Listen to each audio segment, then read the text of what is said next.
Meus irmãos, que eu já vejo aqui, outros que eu não vejo, muita paz. Possamos aproveitar essa hora para refletirmos sobre aquilo que a doutrina nos traz. E hoje nós vamos falar sobre a igualdade de direitos do homem e da mulher. Que, na verdade, a única religião que eu conheço que dá igualdade absoluta de direitos do homem e da mulher é o Espiritismo. Porque a mulher, e você vê que a justiça aí só se faz porque nós temos a reencarnação. Então, quando a pessoa pergunta, eu falo assim, eu não sou homem, eu estou homem. Estou homem nessa encarnação. Né? Aí a minha filha, que gosta muito de falar, fala assim, pai, você não merece ser mulher ainda não. Né? Precisa melhorar muito. Mas vamos ver a discriminação da mulher ao longo dos tempos. E como nós somos cristãos e a nossa base é o Novo Testamento, e a base do Novo Testamento, de alguma forma, do judaísmo é a Bíblia, nós vamos olhar a Bíblia como era naqueles tempos antes de Jesus e dos tempos de Jesus. Ao longo da história, a mulher sempre foi dominada pelo homem e teve os seus direitos muito limitados. Como a nossa análise é fundamentada no campo religioso, nós vamos então nos referir agora à Bíblia. Olha o que diz lá na Bíblia. Isso eu mostrei para uma irmã que certa vez chegou, uma irmã em humanidade, né? Ela era protestante. Na minha casa, visitando a gente aos sábados de manhã, vocês conhecem essa história, e ela me perguntou, o senhor tem Bíblia aí? Eu falei, eu tenho aí uma meia dúzia. Né? Se é porque a palavra de Deus, eu falei, primeiro que não é a palavra de Deus, não. Foi escrita pelos homens. E se você olhar bem aí no Levítico, no capítulo 12, você vai ver que tem coisa lá que você... Aí ela regalou os olhos, olhou para mim, e eu falei para ela, então vamos ver, por exemplo, né, como é que ficava lá, está lá, a purificação da mulher após o parto, isso nos tempos de Moisés. Olha o que está escrito lá. Se uma mulher conceber e tiver um filho varão, quer dizer, se ela der à luz a um homem, ela ficará imunda por 7 dias. Depois ela ficará 33 dias no sangue da sua purificação. É aquela história que os antigos falavam, vocês não são do meu tempo, é tudo gente jovem, falavam dos 40 dias de resguardo. Quer dizer, eram os 33 dias do sangue da purificação e 7 dias de resguardo.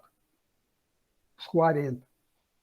Então diz lá o seguinte, que depois desses 33 dias do sangue da purificação, aí, nesse período, ela não tocava nada em coisa santa. Veja bem, a mulher, porque deu à luz, ela ficava impura. Não pegava em nada de coisa santa, nenhuma coisa, nem entrará no santuário, até que se cumpram os dias da sua purificação. Então, 33 dias seria o castigo da mulher, mais 7, com 40 dias. Agora, se ela tiver uma fêmea, estou falando conforme está escrito lá na Bíblia, se ela tiver, a desgraçada tiver a infelicidade de dar à luz a outra desgraçada, a pena dobra. Está lá no Levítico, capítulo 12. Quem tiver a Bíblia, anote aí. E aí, então, ela fica lá 66 dias, etc. e tal. Agora, então, é interessante notar que a discriminação com a mulher começa com o nascimento. Ela, já por nascer, ela já provocava uma uma certa punição à mãe, porque deu à luz a uma mulher. Agora, ainda tinha mais uma coisa: o domínio do homem sobre a mulher era absoluto. Tem aí, isso aí está no Levítico capítulo 12. Você vê, por exemplo, o marido podia fazer uma prova de ciúmes contra a mulher. E está escrito lá: e se o espírito de ciúmes vier sobre ele, e tiver ciúmes sobre a mulher, por ela se haver contaminado, ou, seja, se ela errou, tudo bem, agora, ou se sobre ele vier o espírito de ciúme, ainda que não tenha prova nenhuma, está escrito lá. Então, ele levará a mulher para uma prova no templo. Veja bem, desconfiou da mulher, leva para o templo para fazer uma prova. E ela tem que preparar um manjar para uma oferenda. Então, até lá, que é feito com 16 éfas de farinha, é uma medida que eles tinham. Mas que não colocará azeite sobre essa oferenda, não, que ela levava ao altar. Porque é uma oferenda de ciúmes, então não podia ter azeite. E ela levava aquilo ao altar. Diante de um homem, do sacerdote. O sacerdote, a primeira coisa que fazia era descobrir a cabeça da mulher. E no Oriente há regiões até hoje em que a mulher não descobre a cabeça em público. Só descobre a cabeça na intimidade doméstica. Então você, principalmente naquela época, tirar a cobertura dos cabelos da mulher era a mesma coisa que tirar a roupa de uma mulher hoje na rua. Era uma ofensa tão grande. Então, ele apresenta a mulher ao sacerdote, apresenta os manjares, e aí o sacerdote prepara uma água amarga. Como é que é essa água amarga? Ele pega num vaso, num recipiente, uma água benta, água santa, que deve pegar na pia batismal. Né? E coloca ali pó do santuário. O que é que você entende disso? Ele varre o chão ali, tira aquela pó e põe dentro dessa água. Agora você vê, essa água já devia ser contaminada, porque eu me lembro quando eu era criança, no tempo da febre amarela, eu sou antigo, hein? Tinha os guardas municipais que tinham até uniformizado e cap e tal. Eles tinham um tipo de um regadorzinho, um óleo, que eles chegavam no lugar, numa pia, numa talha, qualquer coisa da sua casa, encontrasse algum bichinho, ele jogava aquele negócio. E ele chegou na pia batismal lá na igreja e encontrou uma porção de larva lá. E ele despejou aquilo, ele não devia ser católico, né? E o padre excomungou, ele saiu brigando com ele. E essa água que fica parada, nós sabemos qualquer água parada aí muito tempo, calcula numa pia batismal aí, que não trocava água, pegava aquela água, punha aquele pó do chão, misturava e dava para a mulher beber.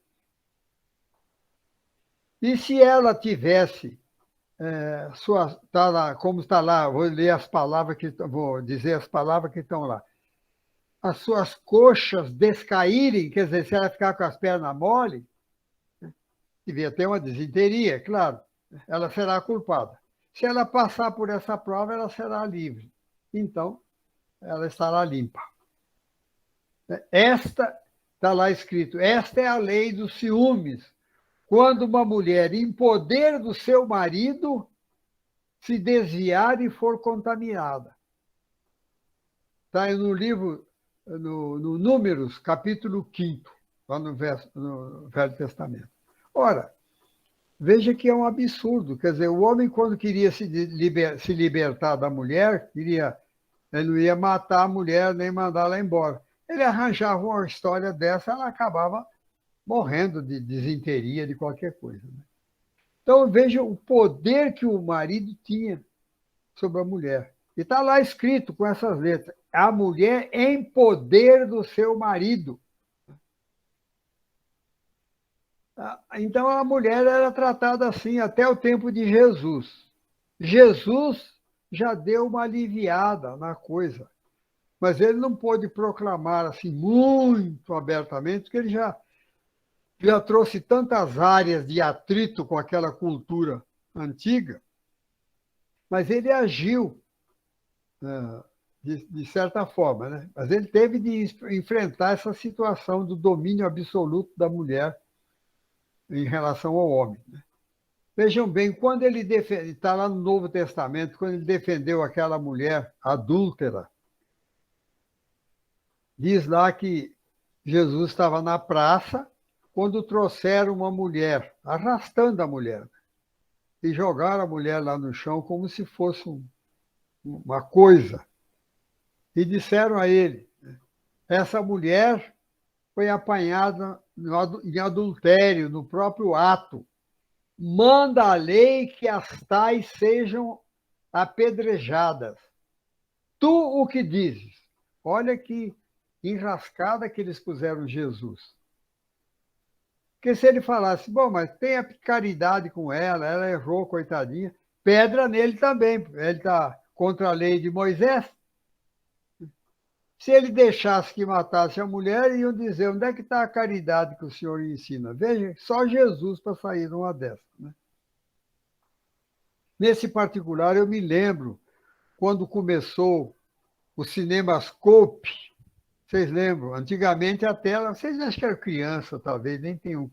A tela era pequenininha, preto e branco. Primeiro, me lembro que eu fui assistir lá na Rua Alfa, no Cinema Central, quando começou o Cinemascope, um filme chamado Jesus. E o filme, O Meu Lado Mal, diz o seguinte, foi feito por judeus. Porque se você olhar a Metro Goldwyn Mayer, é tudo judeu dono lá. Né? Eles fizeram uma figura de Jesus, uma figura ridícula, com todo o respeito que eu tenho. Pegaram um homem assim, de uma boa estatura, que fazia muitos filmes de cowboy, Jeffrey Hunter. Era um grandalhão. Então puseram o Jeffrey Hunter com aquela roupa de Jesus na praça. Né? E ele parecia era um cowboy que tinha saído do banho e estava com o roupão de banho, né?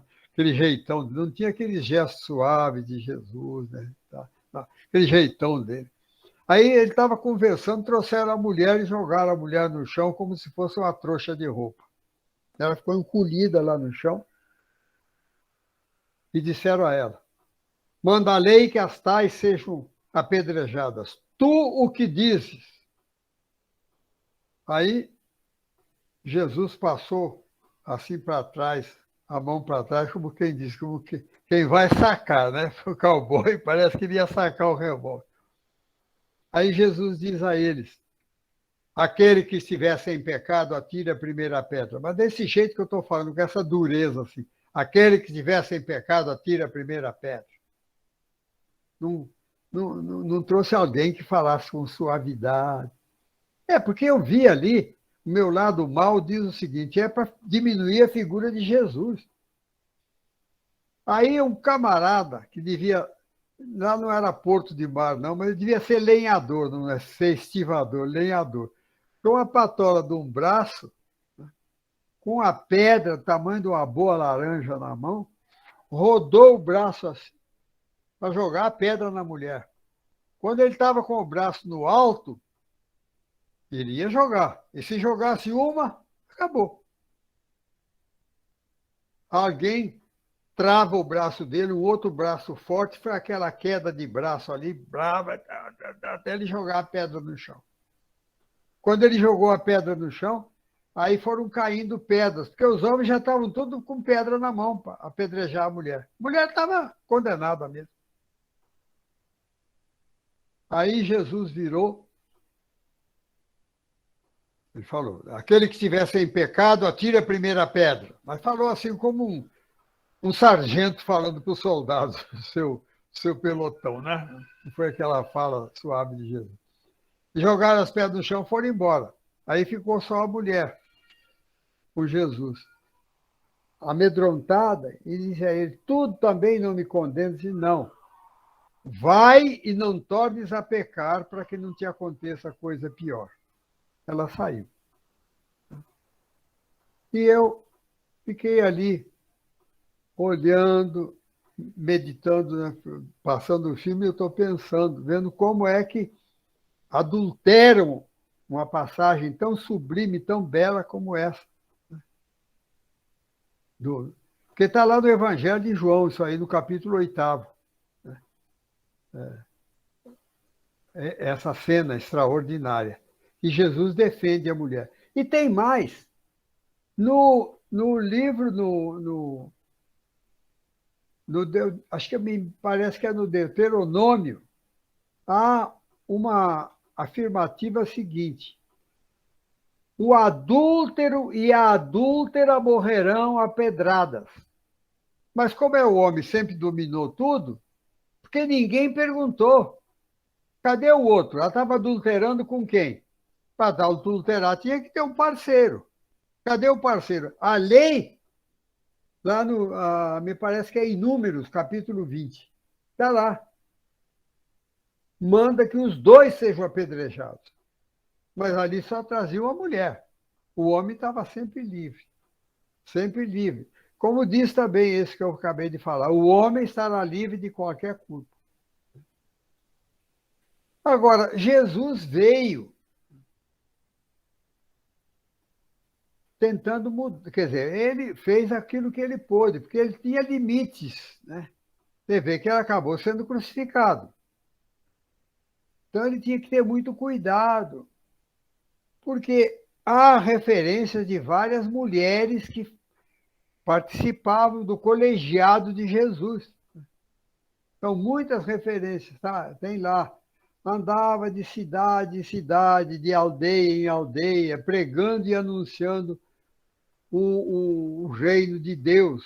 E os 12 iam com ele. E algumas mulheres que haviam sido curadas de espíritos malignos e de enfermidade. O próprio evangelista falava que as mulheres que tinham sido curadas, quer dizer, a mulher não fazia parte do colegiado de Jesus, não. Está lá no Evangelho de Lucas, no capítulo 8, nos versículos de 1 a 3. Maria, chamada Madalena, Joana, mulher de Cusa. Cusa era um cobrador de impostos lá, né? Procurador de Herodes. E Susana, que era costureira, e outras.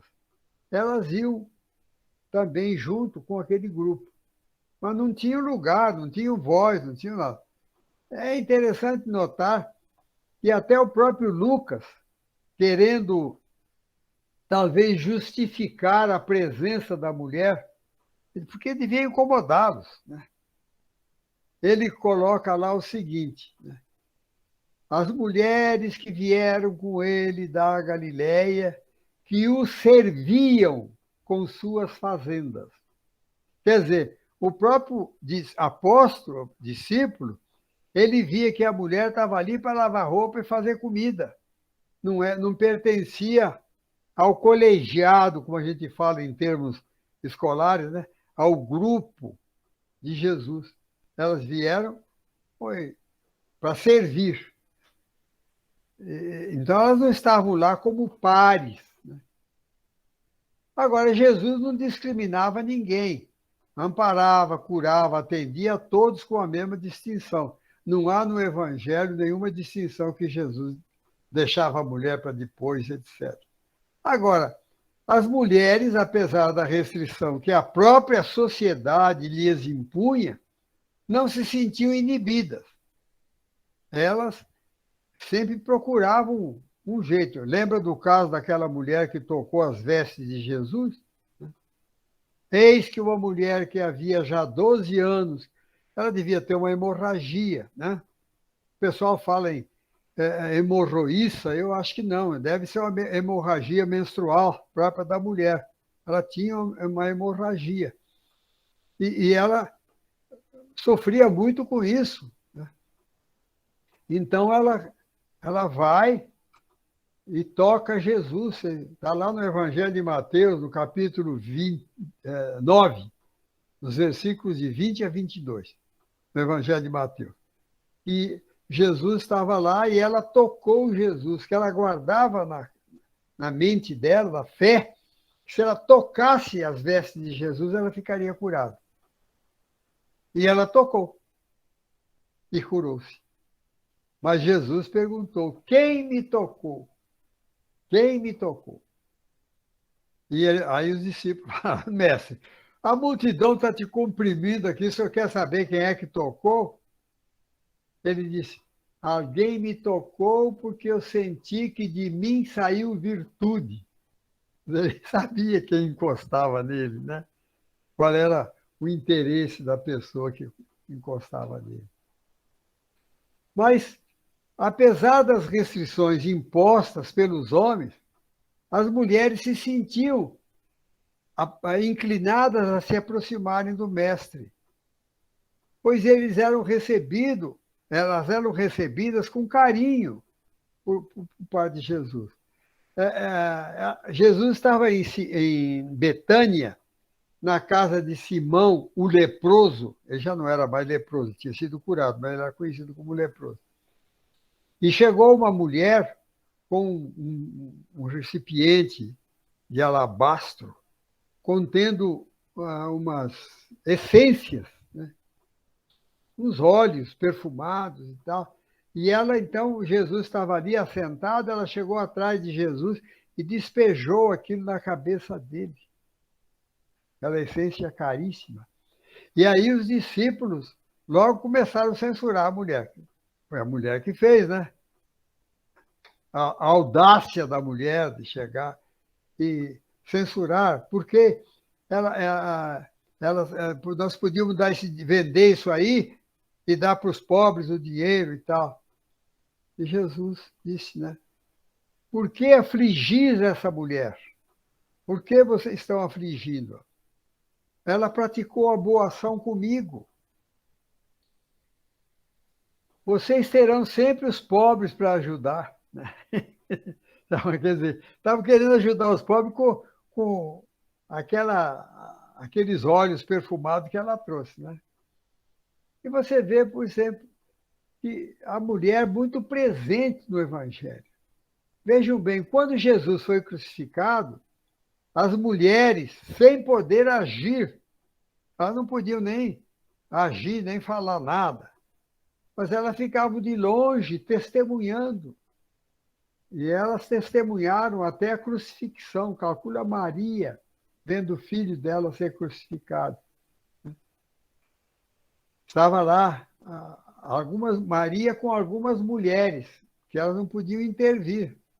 E Marcos fala. E também ali estavam algumas mulheres olhando de longe, entre as quais Maria Madalena, Maria, mãe de Tiago Menor, e José, e de Tiago Menor e de José, e Salomé, as quais o serviam, o seguiam e o serviam quando estava na Galiléia. Veja o evangelista sempre falando que a mulher estava para servir. Né? E outras mulheres, havia muitas mulheres que haviam subido com ele a Jerusalém, lá da Galiléia. A Galiléia fica mais baixo que Jerusalém. Né? Então, nós vemos que no desenrolar do drama do Gólgota, né, as mulheres apareceram mais do que os homens. Você pode ler no Novo Testamento, a aparição das mulheres é muito grande. A quem Jesus apareceu primeiro? Quando ele ressuscitou, eu ponho entre aspas aí, né? Porque quando você fala em ressuscitou, a pessoa pensa no corpo carnal. Jesus ressuscitou em corpo espiritual, como nós também ressuscitaremos. Mas Jesus, desencarnado, apareceu primeiro a Madalena. Está lá no Evangelho de Marcos, no capítulo 16. Eles foram lá. Foram Jesus com João. Foram lá encontrar o túmulo vazio. Porque o túmulo era uma caverninha cavada no barranco. E tinha lá um tempo de uma pedra onde colocaram o corpo de Jesus. Deixaram o corpo lá Eu falo muito isso quando eu falo em corpo espiritual. Deixar o corpo lá. Quando a Madalena chegou de manhã, tinha 2 espíritos lá. No Evangelho, tinha 2 anjos, com vestes resplandecentes. Não fala em asa de nada. Falam 2 homens com vestes resplandecentes. E falaram: aquele a quem procuras não está aqui, já ressuscitou. João e Pedro foram embora. Ah, já ressuscitou, está aqui, está vazio, tudo, foram embora. Mas Madalena ficou lá chorando. E ela olha, atrás dela tinha um homem. Um homem que ela pensou que fosse o jardineiro. Lá na Bíblia está o hortelão, que tomava conta, que era um cemitério de rico, era de José de Arimateia, que cedeu o túmulo para Jesus. E aquele a quem procuras não está aqui, já ressuscitou. E eles foram embora. Mas Madalena ficou lá chorando. Quando ela viu um homem perto dela, ela pensou que fosse o jardineiro. E disse: onde pusesse o corpo do meu Senhor? E ele falou para ela: Maria. E ela, não com essa dureza com que eu falei, deve ter falado de uma maneira muito suave, né? E ela reconheceu que era Jesus. E ela disse: Rabone, quer dizer, o rabi mais elevado que tem. E ele disse a ela: vai e avisa aos meus irmãos que eu estarei com eles. E ela saiu como louca, alegre, que Jesus tinha ressuscitado. É claro que Jesus apareceu a ela em corpo espiritual. Ele já não tinha mais o corpo físico.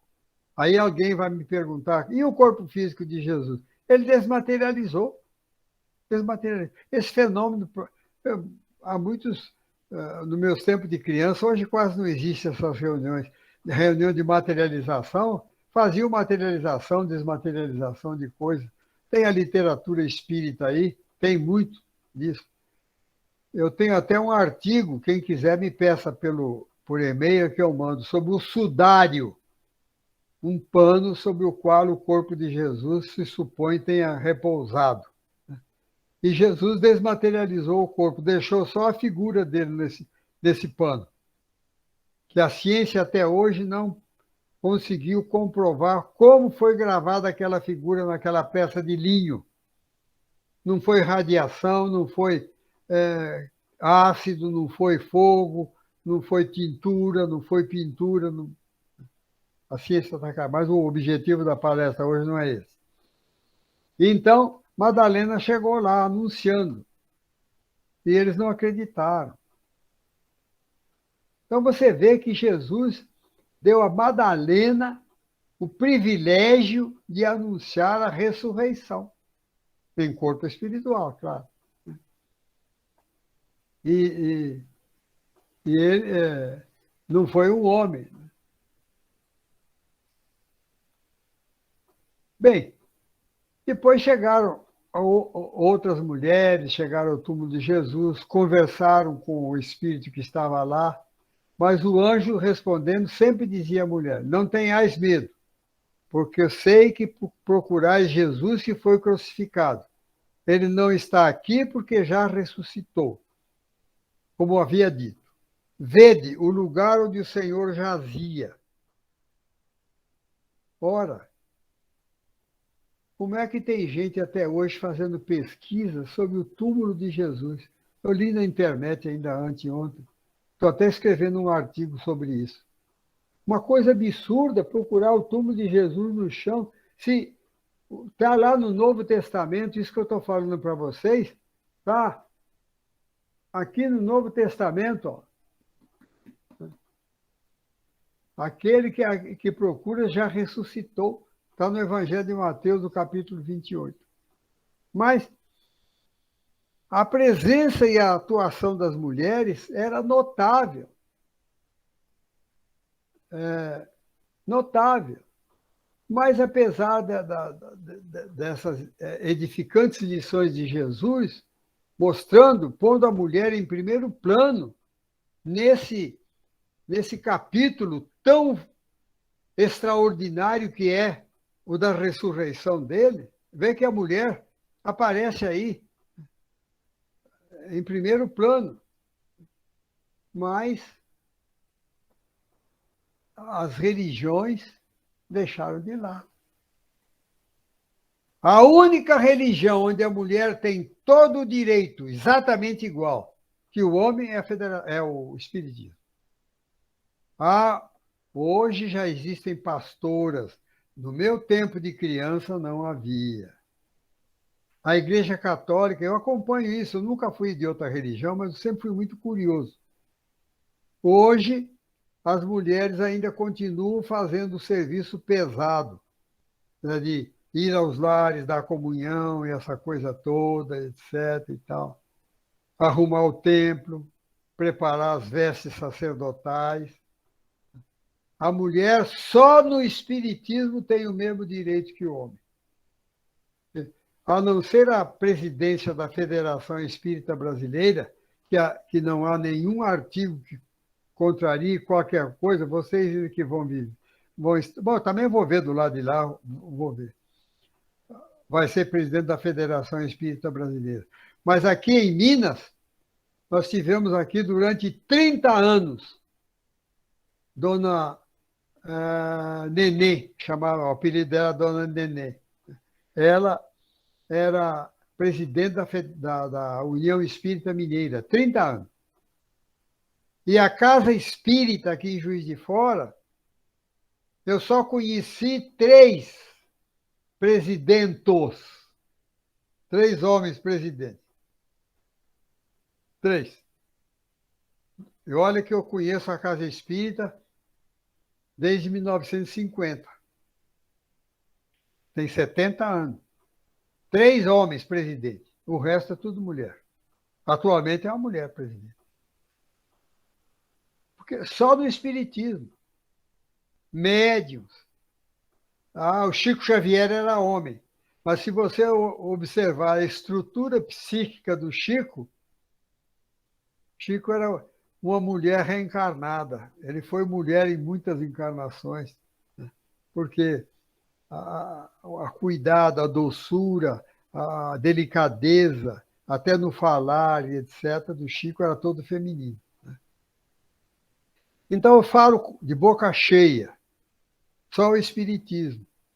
Mas mais para o fim nós vamos falar de Kardec. Mas a verdade, né, é que os anos se passaram. E a mulher nas religiões ditas cristãs sempre foram subalternas. Nas igrejas reformadas, as chamadas protestantes, não havia pastora.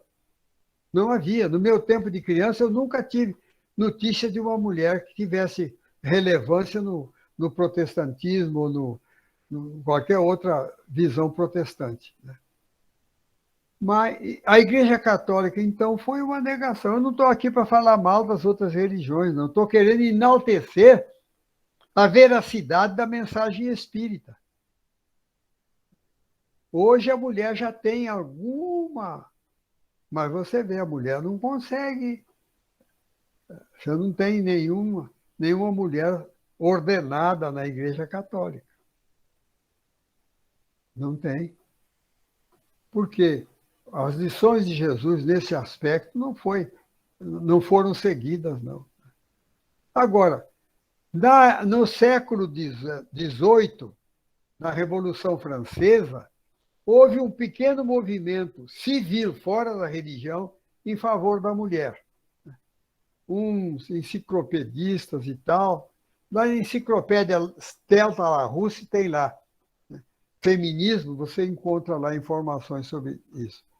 Houve um movimento feminista. Logo que os homens ganharam a Revolução Francesa, ficou para lá os direitos da mulher e não foram. E a mulher continuou sendo serva. A mulher não tinha formação acadêmica. Não tinha formação acadêmica. A mulher era preparada para o lar, para cuidar dos filhos, criar filhos, bordar, pintar, e as famílias mais abastadas para a música. Literatura era quase que vedada à mulher. Nós temos aí Jorge Sand, algumas escritoras, mas que lutaram muito. Você vê pela nossa Academia Brasileira de Letras. Só de algumas décadas para cá é que tem entrado mulheres lá. O voto feminino, quando eu era jovem, não tinha mulher, não votava, não. Não votava, não. Então, agora, em 1869, no século XIX, surgiu em Londres uma obra que sensibilizou a opinião pública. 1869, guardem bem a data. Um livro chamado Da Sujeição das Mulheres, do escritor inglês Stuart Mill.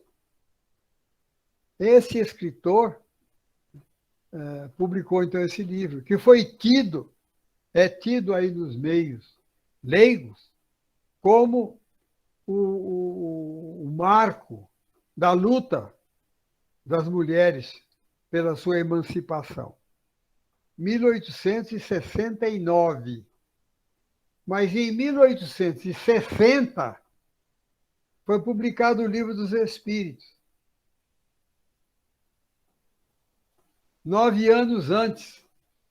E está lá no Livro dos Espíritos da igualdade dos direitos do homem e da mulher. Kardec inquire os espíritos sobre isso. Da igualdade dos direitos da mulher. Porque nos Estados Unidos, em 1857, houve lá a morte dessas mulheres, que eu já falei, 129 mulheres morreram queimadas numa fábrica na cidade de Cotton. Puseram fogo na fábrica, porque as mulheres fizeram greve, pedindo igualdade de salário, de trabalho, etc. e tal, e acabaram botando fogo lá e as mulheres morreram lá. Então, esse dia foi marcado, dia de 8 de março de 1857. Agora, foi exatamente no ano em que surgiu o Livro dos Espíritos. E em 1860, Kardec publica a edição definitiva do Livro dos Espíritos, essa que nós usamos hoje. E lá, no Livro dos Espíritos, está o diálogo de Kardec com os espíritos. E ele pergunta aos espíritos, quer dizer, faz uma pergunta não para o esclarecimento dele, mas para esclarecer as pessoas. São iguais perante Deus e têm os mesmos direitos o homem e a mulher? E os espíritos respondem, né? Sim. E maiores até. Por quê? Porque a mulher tem tarefas, né, específicas, como a maternidade, né, que não pode ser exercitada por homem. O homem pode adotar uma criança, mas não pode gerar uma criança. Então, a primeira voz que se levantou na Europa em favor da mulher foi no Livro dos Espíritos, em 1800. A edição definitiva foi em 1860, em que Kardec trata isso aí na questão. Eu pergunto sempre às mulheres, quando faço palestra pública, qual é o número da pergunta de Kardec? Rarissimamente sabe. Aliás, eu nunca encontrei até hoje, uma que levantasse a mão e falasse 817. Mas Kardec, então, pergunta aos espíritos, né? São iguais perante Deus e têm os mesmos direitos, o homem e a mulher? E a resposta dos espíritos foi muito clara. Ele responde com outra pergunta. Não outorgou Deus, ou Deus deu a ambos a inteligência do bem e do mal e a capacidade de progredir? Por que você está perguntando isso, né? Então, o posicionamento espírita não agrada a muitos homens que se julgam superiores, principalmente no tocante à reencarnação.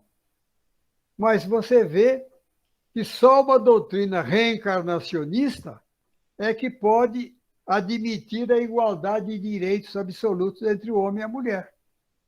Porque se não fosse reencarnacionista, o homem, bom, Deus fez a mulher, Deus fez o homem. Cada um do seu jeito. Mas não. O homem pode reencarnar-se como mulher noutra encarnação e vice-versa.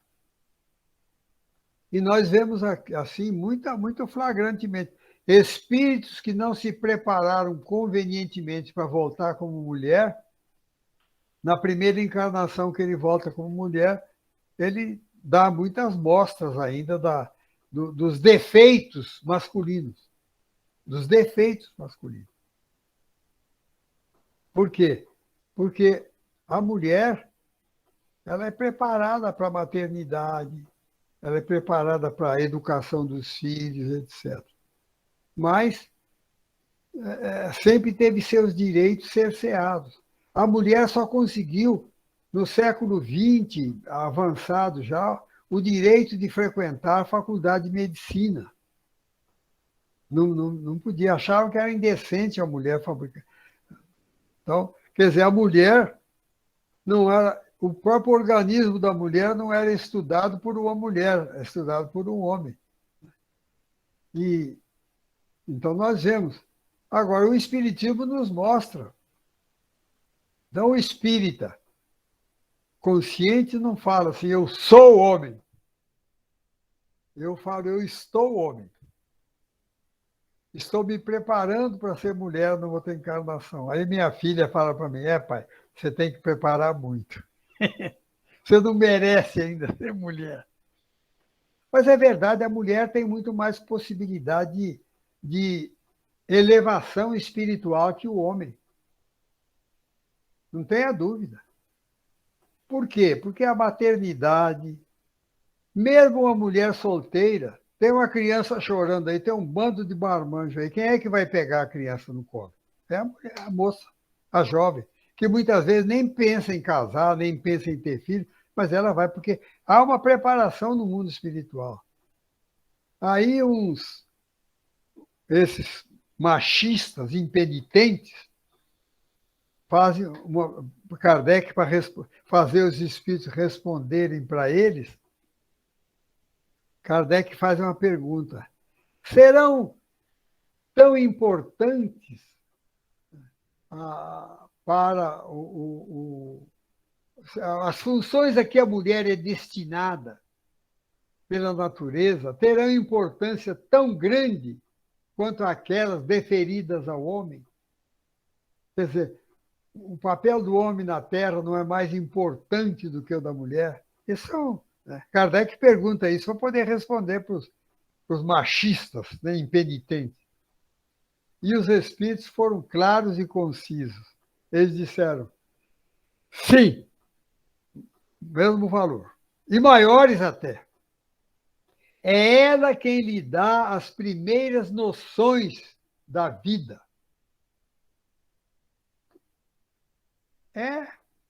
Nos meus tempos de juventude ainda havia uma expressão que era muito usada quando você via uma pessoa bem formada, educada, bem centrada na vida, as pessoas falavam, teve berço.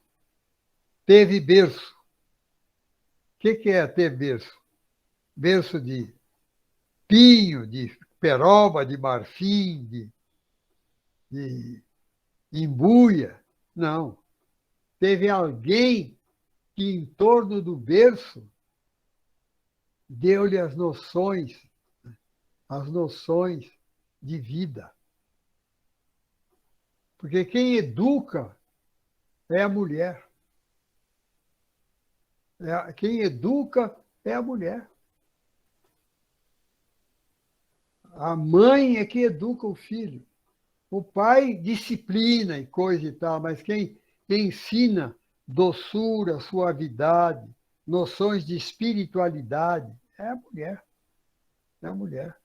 A primeira evangelizadora do espírito que reencarna na Terra é a mulher, embora muitas vezes não tenha nem religião.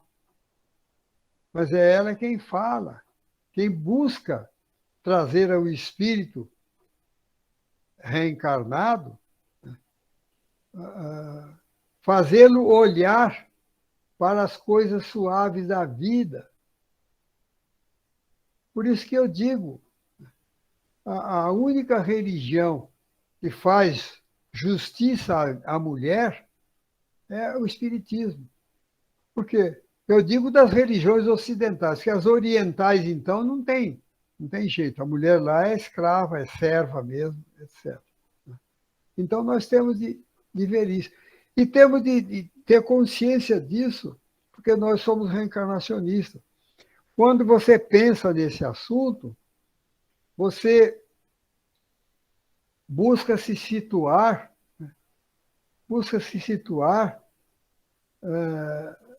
na vida como espírito imortal.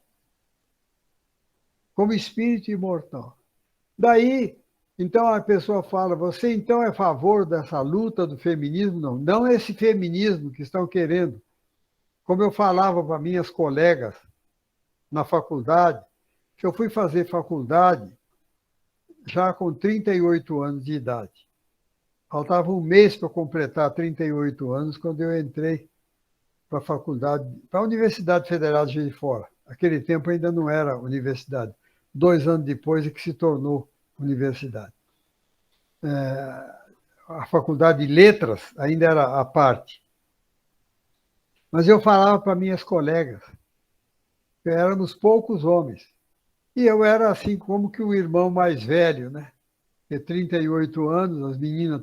Outro dia ainda eu recebi um e-mail de uma colega minha falando, eu vou fazer 73 anos, colega minha. Eu falei, pois é, vou fazer 96.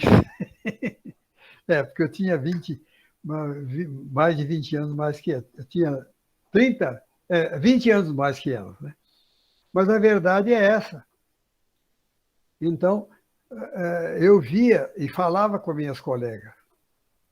Já havia naquela época, porque eu me formei há quantos anos atrás? Me formei em 68, tem um bocado de tempo, né? Eu falava para elas, já que estava começando, 68 foi o ano que começaram as lutas, principalmente na França, mulheres discutindo e querendo, principalmente através daquela Simone de Beauvoir, né? Degradando a mulher, etc. E tal. Eu falava para minhas colegas, vocês estão seguindo certas linhas que estão advogando, estão pedindo o direito da mulher deitar na mesma lama em que o homem deita. E vocês, como mulheres conscientes, devem exigir que o homem suba o degrau onde vocês estão. Porque, de um modo geral, a mulher é mais espiritualizada, é mais voltada ao cultivo das virtudes do que o homem. Então, ao invés de vocês advogarem o direito de descer, para se rebolcar na mesma lama que vive o homem, vocês devem exigir. Ah, mas a gente fica muito exigente. Eu falei, é melhor ficar solteira, minha filha, do que mal casada. Exija que o homem te mereça. Te mereça. Algumas ainda me lembram de vez em quando, que quando eu falo alguma coisa, eu escrevo assim, lembro de alguma coisa que eu falei, não é? Mas é verdade.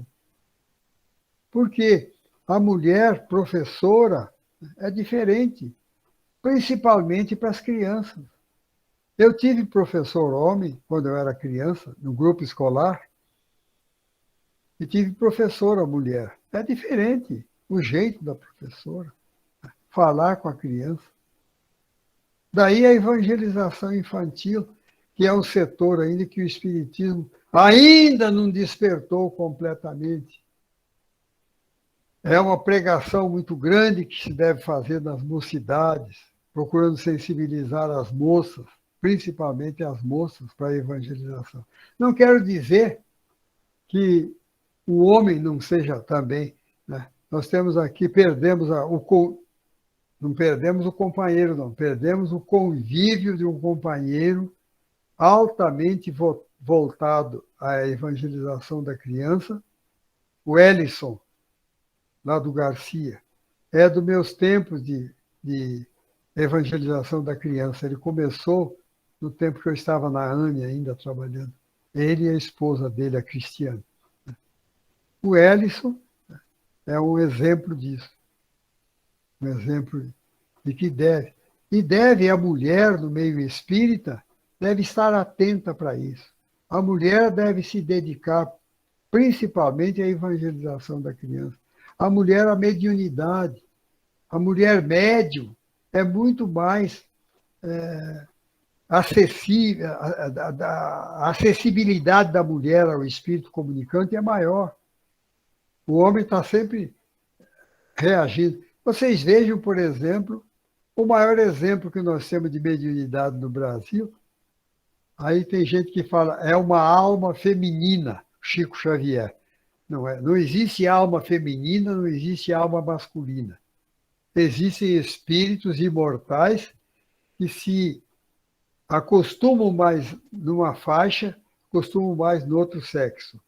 O Chico, por exemplo, deve ter tido muitas encarnações como mulher. Eu me arrepia, e eu me arrepio mesmo, quando alguém fala que o Chico é a reencarnação de Kardec. Isso é uma das maiores aberrações que se pode dizer. Só quem não tem um pouquinho de bom senso pode pensar uma coisa dessa. Eu conheci o Chico e tive alguma convivência com ele. Você vê ali, o Chico é uma mãe, era uma mãe, uma irmã, uma avó. Não tenha dúvida. Kardec. Tem um trabalho até muito importante, se vocês quiserem talvez procurar na internet, encontre. A Dora Encontre, uma espírita. Essa tem um espírito um tanto masculino, mas ela defende, ela tem um trabalho sobre Chico não ser Kardec, que é uma coisa assim primorosa. Primorosa. Porque o Chico, você vê o Divaldo também, o Divaldo tem muitas características femininas no jeito dele. Não quer dizer com isso, isso não tem nada a ver com homossexualidade, nem nada.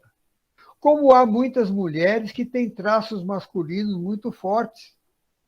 Estão aí à frente da família, muitas vezes. O marido não tem assim tanta força quanto ela. A minha mulher, por exemplo, se eu tiver bobear um pouco, ela toma as rédeas da família, né? Eu tenho que devagar, mulher, né? Devagar. Ela já falei, você já veio pequenininha para isso, né? Mas a verdade é essa. Então nós temos de aprender a pensar como espíritos imortais, temporariamente encarnados. Você não pode ficar falando, eu estou homem para os outros aí, né? Mas em sentido profundo, nós devemos nos sentir assim.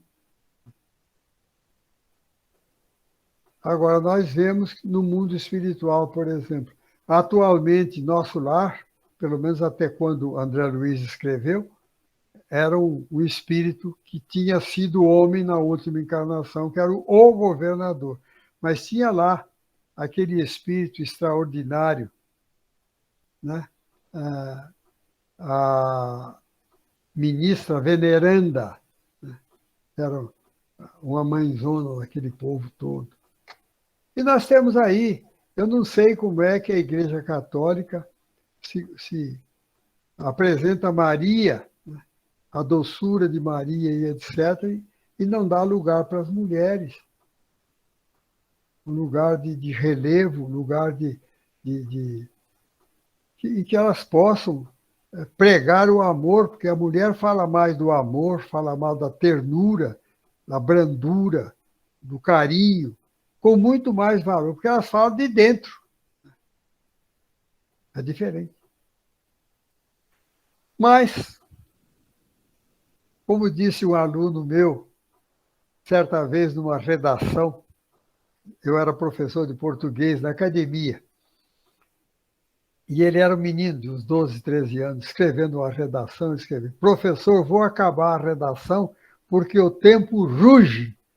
Em vez de falar urge, ele falou ruge. Outro dia eu encontrei com ele aqui na rua, tá de cabelo branco aí, velho. Ai, meu Deus do céu, se ele era menino, eu já era quarentão nessa época, calcula como é que eu estou hoje. Né? Mas é isso. Mas nossas homenagens às nossas irmãs. E preparemos-nos, nós, homens, preparemos-nos para reencarnarmos como mulher, porque não tenha dúvida, na nossa evolução espiritual, nós vamos necessariamente reencarnar como mulher. Não tenha dúvida. Muito obrigado, que Jesus nos abençoe.